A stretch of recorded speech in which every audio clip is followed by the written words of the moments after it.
Hello, जानकीज kitchen मध्ये आपले खूप खूप स्वागत आहे. आज आपल्याला शेवगा मसाला करायचा आहे.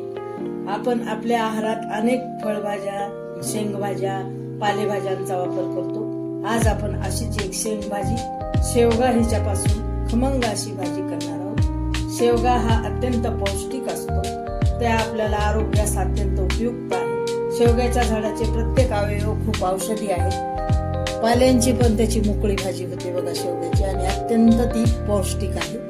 तर हा शेवगा आपण साफ करून त्याच्यात अशा शिरा काढून घेतल्या, असे दोरे निघतात त्याला थोडेसे, ते आपण काढून घेतले. शेवगा स्वच्छ धुवून घेतला.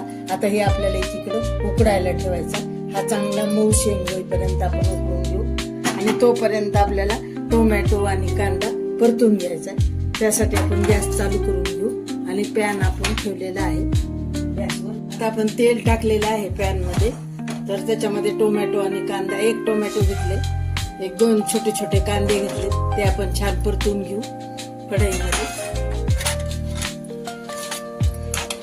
आणि त्यामध्ये आपण टाकू थोडस आल्याचे 2-3 तुकडे टाकणार, थोडासा लसूण टाकणार आहोत, 4-5 पाकळ्या. हे आपल्याला चांगलं परतून घ्यायचं आहे. मऊ होईपर्यंत चांगलं टोमॅटो आणि कांदा टोमॅटो आपलं चांगलं परतून आलेलं आहे. हिरवी मिरची टाकून घेतो आपण त्यामध्ये, चांगलं परतून घेऊ आता सगळं करून. आपल्या इकडं शेवग्याचं चांगलं उकळून घेतलेलं आहे. आपण शेवग्याच्या शेंगा छान थोड्या मऊ होईपर्यंत आपल्याला हे उकळून घ्यायचं एकीकडे.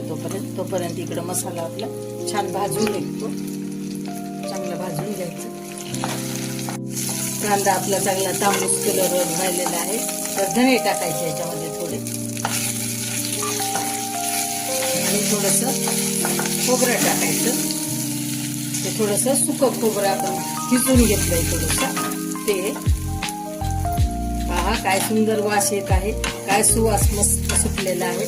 आणि याला टाकून खसखस, थोडीशी खसखस टाकलेली आहे आपण. पोह्याचा 1 चमचा, 1.25 चमचा टाकलेला आहे. आता याला छान भाजून घेऊ. खसखस आणि खोबरं ते आपण कशामुळे नंतर टाकलं की त्याला भाजायला वेळ लागत नाही ना, ते पटकन लाल होतं. ते टोमॅटोला, कांद्याला, मिरचीला वेळ लागतो आपला, म्हणून ते आधी टाकलं, ते नंतर टाकलं. आता आपला मसाला भाजला आहे छान. आपण गॅस बंद करून टाकू, आणि हे थंड झाल्यावर मिक्सर मधून काढून घेऊ आपण सगळा मसाला. हे अशी आपण ग्रेव्ही करून घेतली मिक्सर मधून. सगळं मसाला आपण जे भाजून घेतला होता ना शेवगा मसाल्यासाठी, तर हा सगळा आपण मिक्सर मधून काढून घेतला. आता आपण तेल ठेवलेलं आहे, कढई तापायला ठेवलेली आहे पॅन आपला. आता त्याच्यामध्ये टाकू आपण मोहरी, थोडीशी टाकून ठेवू. आपले तेल तापलं का आपलं तेल थोडं तापू द्यायचं. मोहरी छान फुटली पाहिजे. आपण आपलं तेल तापलेलं आहे, मोहऱ्या टाकून पाहिले आपण 5-6. चांगली तेल मोहरी छान आपली फुटली आहे. मोहरी छान तडतडली की आपण जिरे टाकून घेतो. त्याच्यात टाकू थोडेसे जिरे फुलले की आपल्याला त्यामध्ये टाकायचा हा मसाला. हा सगळा करून घेतलेला मसाला आपण त्यामध्ये टाकून घेऊ. छान आपले जिरे पण छान आपले फुटलेले आहे. हा सगळा मसाला आपण छान टाकून घेऊ आणि परतून घेऊया. तेल सुटेपर्यंत आपण याला छान परतून घेणार आहोत. त्याच्यात आपण टाकू कढीपत्ता. आता आपलं छान तेल सुटायलेलं आहे ह्या टोमॅटोला आणि ह्या ग्रेव्हीला. आपण सगळी मसाला ग्रेव्ही करून याला छान तेल सुटायचं.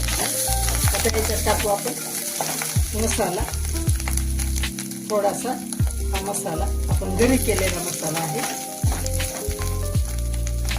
हा टाकू कांदा लसूण मसाला थोडासा.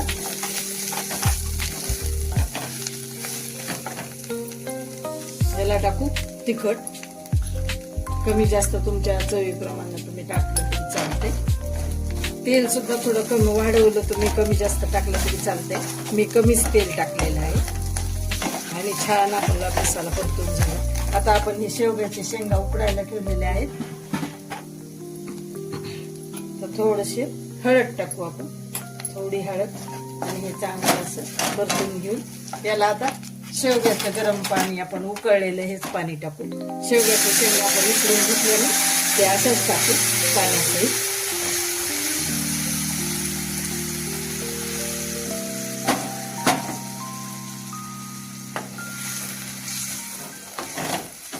आणि या शेंगा पण आपल्याला टाकून घ्यायच्या आहेत. या शेंगा सगळ्या टाकून घेऊ यामध्ये. उकडून घेतलेल्या आहेत आपण या शेंगा. ही छान आता चांगली उकळी 2दा-3दा आली की आपलं भाजी छान होती. शेवगा मसाला छान आपण 2-3 उकळ्या आणून घ्यायच्या आणि याला टाकू मीठ चवीपुरतं आणि टाकू कोथिंबीर छान, आणि थोडंसं 2-3 उकळ्या आता आणून घ्यायच्या. शेंगा तर आपल्या उकळून शिजवून घेतलेल्या आहेत आपण चांगल्या. एक 2-3 उकळ्या आल्या की झाली आपली शेवगा मसाला तयार. हे आपली शेवगा शेंग आपण उतरून घेतलेली आहे गॅसवरून खाली. छान आपला शेवगा याच्यातली शेंग मस्त शिजलेली आहे, बघू शकता तुम्ही. खूप छान शिजलेली, ही मऊ झाली बा. तर ही अशी मसाला शेवगा मसाला तुम्ही नक्की शेंग करून पहा. पौष्टिक आणि पारंपरिक आणि खूपच हेल्दी अशी भाजी तुम्ही नक्की करा. सबस्क्राईब करा, लाईक करा, शेअर करा.